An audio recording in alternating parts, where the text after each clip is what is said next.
If you're stuck in the restrict binge cycle, this video might hit home. This is my story about binging. I think it was year 2016 or 2017 where I started to binge eat for the first time. And my binges were objective binges, all right? So there's a difference between subjective binges and objective binges. So objective binges are a large quantity of food. I was eating a large quantity of food, often eating way past my hunger and fullness cues and quite impulsively at that time. I put on a lot of weight in a short period of time as well. The thing about me was I could always hold it well, just naturally kind of my genetics. I did put on like 8 kilo, but not many people actually noticed the weight that I was putting on. So I was able to keep it pretty much a secret from most people. Most people didn't know that I was actually binge eating. But it all started when I got food poisoned in Thailand. I came home, I was feeling a bit fatigued and a bit run down. That's what normally happens when you get food poisoned combined with 30 days of getting pissed in Thailand and having the best crack. When I got back, I was feeling very anxious, I was feeling very fatigued, and that could have been the problem, but I thought I had all these gut issues. I had a lot of spots on my back at the time as well, and I started to delve down alternative routes because my bloods were coming back all perfect when it came to the doctors.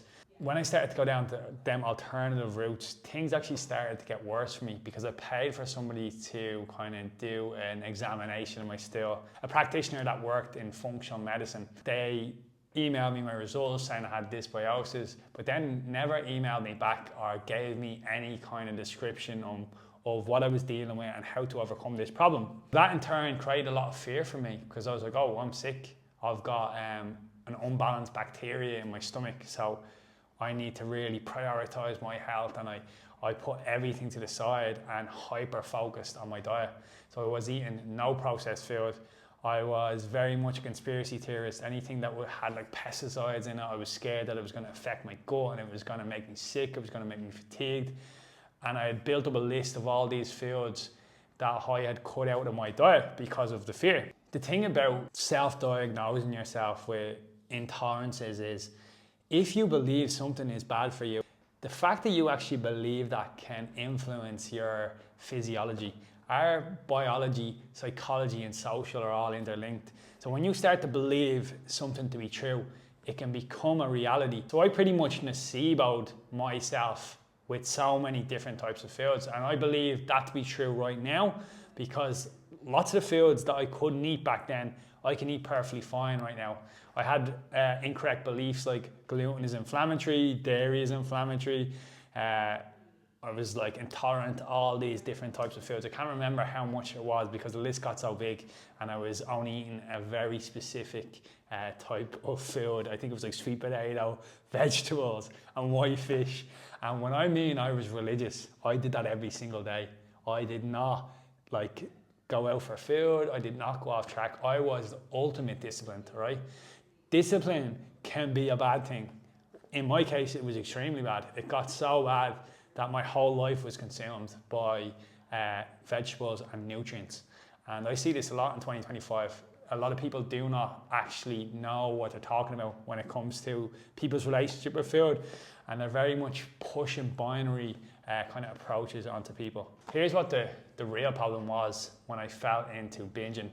I had just left FlyFit and I went to a different gym, and some of my clients didn't follow me. So I had a drop in my wages, felt a lot of fear of failure, felt a lot of fear of not being good enough, a lot of frustration, a lot of loneliness because my schedule wasn't as busy as I was used to. Because I was doing like, before that I was doing like, I don't know, 10 to 12 personal training sessions on the gym floor a day maybe, but then I had to go down to like 4 or something like that, and that was a big shock to my system because I had all this spare time and no way to fill it. So I filled it with food. I had to sit in my emotions and I couldn't sit with my emotions, so I used food to avoid or suppress them. I remember I used to go down to this bakery that was near my house in Howells Cross at the time, and they used to do these French fancy, big French fancy kind of cakes, and oh my God, these things are the best thing ever. So I used to get 2 in the morning and then have a large shea bar of chocolate. It sounds funny now, but at the time it was quite distressing because every time I would do that, I would say, no, that's it now. I'd fall into the Last Supper mentality. The Last Supper mentality is when you say, oh, I'm not going to have this for a while now, and you end up just keep going until everything's gone. I call that the Last Supper mentality, and that was something that I struggled with. So now I'd say, tomorrow, I'm not going to that bakery. And that's what I would focus on. I would focus on not going to that bakery. And you know what would happen the next morning? I'd be in that bakery as quick as you could say. French fancy. At this time as well, I would have been listening to a lot of Goggins, all right, saying you need to be disciplined, stop fucking giving up or you're lazy. That kind of critic I took on board as well. And when it comes to our relationship with food, this isn't the best thing to do. So I'm going to give you the advice that I would give to my younger self today. Here's the first thing that I would tell my younger self. We tend to binge on the foods that we try to avoid or ban from our diet.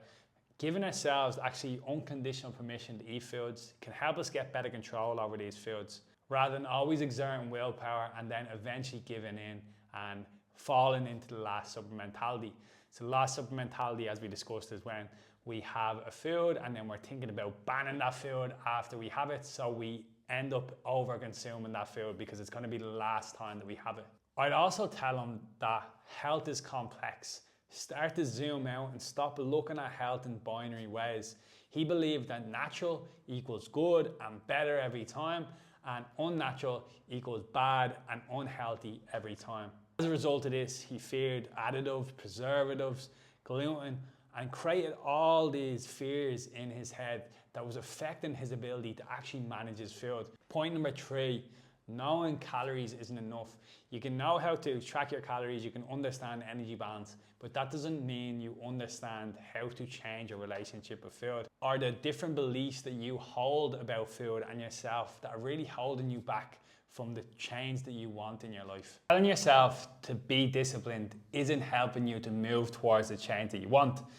To really get to where you want to be, you want to start looking into understanding and management of your thoughts, emotions, and behaviors, because you're spinning your wheels by just telling yourself that you're lazy and you're disciplined and you're hoping that's going to help you change. But what's really going to help you change is starting to build awareness into your emotional eating. When does it happen? What emotions normally trigger it? And how are you going to implement strategies to manage them emotions so you can get the results that you want in the long term? If you enjoyed that video, hit the subscribe button and also give me a like, and I'll chat to you soon.